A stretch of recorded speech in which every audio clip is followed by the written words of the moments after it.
Are they guys? Metaverse Gamer here. We've got a brand new Metaverse for you today. This is Mirandus. We have not played Mirandus before. This is the first time we've managed to get into beta. Okay. Before we get into what we're doing right now, we're just going to quickly explain what this Metaverse is. So Mirandus is it's upcoming. It isn't developed yet. This is purely beta. It's an upcoming blockchain fantasy MMORPG. Okay. Now, the game's being developed by Gala Games.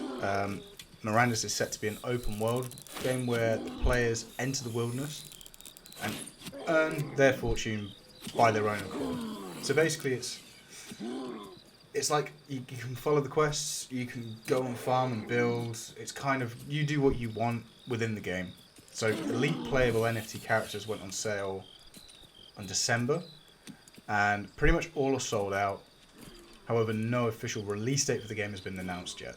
And that's quite important if you are going to look into this game and potentially invest.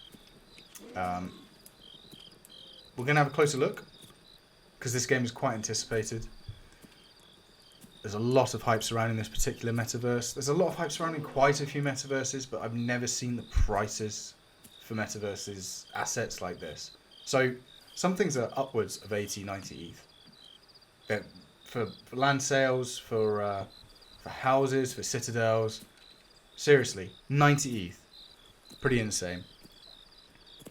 So Mirandus allows you to own everything from in-game shops to entire cities with such a wide range of ownership rights. Like a thriving economy is possible for players who want to interact with the community or influence like their gaming world. Mirandus is going to be an open world game. It's not groundbreaking in terms of metaverses, but it's absolute freedom of choice. So there's no maps in order to stop you or prevent you from entering a certain space. It's not like you need fragments of a map in order to be able to go in certain locations. It's purely free to explore. And there's no quest givers, so you can make your own. And people can come and join in, or you can get your guild to come and join in, whatever you like.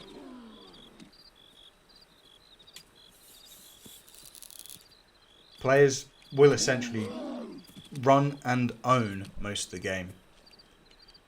Items from Mirandus are already on sale on the Gala marketplace and can be bought with Gala. And if you're on OpenSea, obviously ETH or wrapped ETH.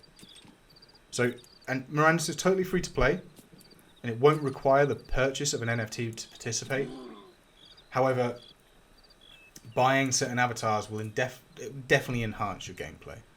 And you've got to be careful, as any free-to-play game, you tend to start at the bottom of the pile and have to work your way up through a serious grind. And the grinds can be pretty ridiculous. However, without having a purchased avatar called an exemplar, there'll be normal free-to-use avatars. Just going through these avatars, there's 5 different species. You've got elf, you have human, orc, halfling, and man. Okay. So all decisions that you make within game will affect the economy of Mirandus and subsequently everyone else within the game. Yeah, anyone who owns deeds, buildings. All these gamers have a large degree of control of how the resources are traded and allocated. And obviously the main objective, even though it's encouraged that you just do what you want on game, but the main goal, like there's always one core objective, and that is to get Materium. And Materium is this essence needed to cast spells, craft equipment, and buy and sell NFTs in game. It's also obviously a gaming item, and it's like an in-game currency, if you like. To progress and to actually obtain this Materium, you have to interact on a regular basis, and getting your armor repaired or buying supplies, as other players profit from your interactions by providing this relevant goods and services. That is how you would essentially earn and trade this Materium in-game currency. You don't necessarily have to engage in compact play. Owning a piece of land near like a dungeon entrance or heavily travelled path allows you to choose like which goods or services you provide. So endless amounts of creativity can be applied here. And with providing that creativity, like a lot of responsibilities will come like supplying wood or meat or other materials to constantly maintain it. So it is going to become what you think of like a Ready Player One. I think this is the closest thing in terms of metaverses that I've seen in order to attempt having a literal blockchain second life. So Gala will be the digital utility token for the Gala games, as you probably are aware, and it allows you to make transactions within the Gala ecosystem. And you can use Gala to buy any of these Mirandus NFT'S. The Materium obviously increases your abilities, spell casting, crafting, and even teleportation, which is quite cool. And you can get the Gala token on all your major exchanges. Your Binance's, Coinbase's, Huobi, KuCoin, Crypto.com, they're all on there. And I believe they're on Uniswap too. So the play to earn mechanics, like we said before, exploring the wilderness, buying and selling items. You can essentially make your own in-game economy and speculate on the game's NFT assets by buying and reselling for a profit. Setting up bases in your wilderness, homesteads, farms or cities, and they can generate a resource. Maybe you hit something rare that other players need. Incentivizing people to travel further from the city to come and see you. Something like that is possible. And the Gala node license, which is something that they offer. But again, that is down to your affordability. That's not something that we're recommending. It's just an option that you can obtain. So Mirandus NFTs, you've got characters like exemplars, the elites of the 5 races that we mentioned to you, and each race having its own unique traits depending on its rarity and personal strengths. So it could be a crafting ability that it specializes in. It can be a foraging ability that it specializes in. There's deeds. Some of the most important NFTs available in Mirandus allow you to build a place of commerce or a safe haven where you can't necessarily be attacked or destroyed. That is the pure land ownership, but there are buildings that you can buy as well. Docks for your ships, and docks of greater size and rarity can handle both small ships, large ships, vessels. It really is almost like an accomplished metaverse. They just need to deliver the core elements of it. If you're going to buy and sell, like if you're a trader, right now users can use NFTs directly from Gala, or they can use the secondary markets of OpenSea. And a little bit about the developers. They say fun first blockchain gaming company, but naturally some sort of monetary aspect needs to be provided there. The current CEO and the founder of Gala Games is, I don't know how to say that name, is Eric Scheimer, co-founder of MySpace and Zynga. So some pretty well-known companies there. The lead developer is Michael McCarthy, and he's an experienced game developer that worked on Fable 2 and the Fallout franchise. So again, pretty massive games, pretty massive projects. And it sounds absolutely incredible. And a little bit about this particular game that we're doing now. We've just killed our first Goblin, if you've been watching. We got dropped into this by purchasing 4 different tickets. They were Raffle tickets. And we managed to get them onto our Gala account. And within that Gala account, we had a random pick and mix. You had to send your tokens in. And we were fortunate enough to get this beta play Goblin killing game ticket. And the aim of the game is kill as many as you can.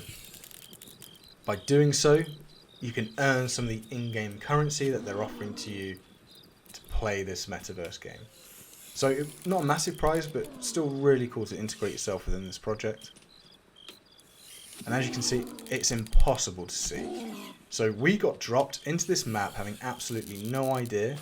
Boom, guilty. What to do, what the buttons were. We had to kind of guess and interact, and it was actually really fun to do it that way. A couple of the mechanics are actually really easy. The left click of the button is to cock the arrow. The only thing is, we're all dropped in there with a bunch of our avatars with 22 arrows, and it's kill as many as you can. I get him? It's very rare you get a second shot off, that I just did there. Everyone here has figured out that 3 arrows kills a goblin. We got dropped in, we thought 1 arrow would do it, which is why I think we reduced our ammo all the way down to 12 before we actually realised we need to wait and kind of poach until some people had shot at him. And that would probably be the one thing, if I had to mention anything in terms of feedback, that one thing is the poachers were savage. We could not get a kill for a good 20, oh, maybe it was 10 minutes. But really good fun, really promising for the future. We like interacting with different metaverses, discovering, you know, what's possible, what flavors people are offering to their communities. The only other thing which I would say is a little concerning is it sounds like some massive whales have already bought up a ton of this land as it's all sold out, a ton of the buildings as they're all sold out, and the resale values, because of the hype, are so expensive. Your average newcomer, who should be, you know, within the age bracket of maybe 9 to 15 years of age, they're not going to have the capital to purchase any of these NFTs. In which case, yes, they can come in as a free-to-play player and just play for fun, but it sounds like they're going to really struggle as they're starting from the bare minimum, with people already having max stats, or, you know, already we're going to have a benefit by just having some of this token. Maybe we can upgrade our stats instantly when this game gets released. They won't be able to do that. So there is that too, which needs to be taken into consideration. I do find that with a lot of the metaverses that we're interacting with at the moment. It doesn't seem to be a good spread of newcomers and OGs. Yeah, sure, reward the original investors of the game. You need to do that. But it's almost like it's at the expense of the newcomer. And it shouldn't be like that. And I'm sure, considering we're still in the infancy of metaverses with interacting games and making it a multi-chain kind of game, and even a multiverse kind of game where we can take our assets here and move them into another world, I can't see that happening yet, and how the power levels are going to work out. So again, these issues need to be worked out across the metaverse board. The avatars are great. Did I get him? No, I think I missed. Everyone looked pretty sharp. I like the graphics. The graphics aren't bad at all.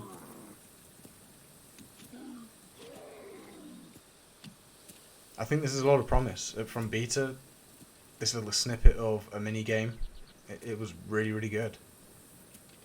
And if you haven't heard of this before, because it's still, despite the hype of the original community, it's still a little bit underground. There's not a lot of people talking about this, and you see things like Illuvium and Sandbox getting a lot of traction, a lot of investment, and a lot of credit, but they aren't necessarily that much further ahead, if at all. You know, they're on par, and yet they've got a ton of interest as to what they're offering. Big Time, which we hopefully will cover as we've got a Ruby Pass, we'll be doing that soon, and we'll give you our lowdown and our opinions on that as well. But if this game can pull it off, it's going to be, to be fair, if most of these metaverses can pull it off, it's going to be really interesting.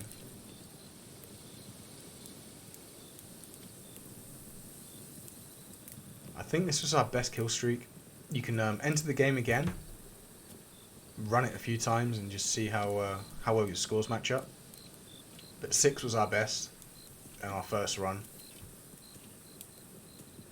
And yeah, guys, let me know what you think. Let me know if this is a game that interests you. And any other games that you want us to cover.